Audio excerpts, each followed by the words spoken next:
नमस्कार, मैं शंभू कुमार महतो। आदर्श न्यूज के जरिए हम अभी आपको कदवा प्रखंड अंतर्गत आपको जो है हम पहुंचे हुए हैं और आप देख सकते हैं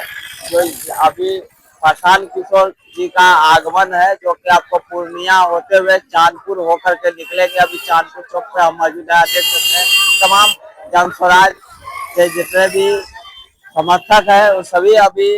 मतलब आदिवासी समाज के द्वारा भी आप देख सकते हैं कि ढोल बाजा लेकर के स्वागत में जुटे हुए हैं। और अभी प्रशांत किशोर जी इसी रास्ते हो करके सलमारी, वायसर और बलरामपुर जो पद यात्रा निकलेगा, जो उनका जो है जो आज जो निकलना है उसके लेकर काफी चौक चौराहे पे जगह जगह पर उनका कार्यकर्ता तैयार हुआ है तो जो स्वागत करने के लिए। और आप भी आपको कुछ देर में आपको यहाँ जो कुछ जगह दिखा रहे हैं कि आपको तमाम जो समर्थक आप उनका पहुंच चुके हैं, जो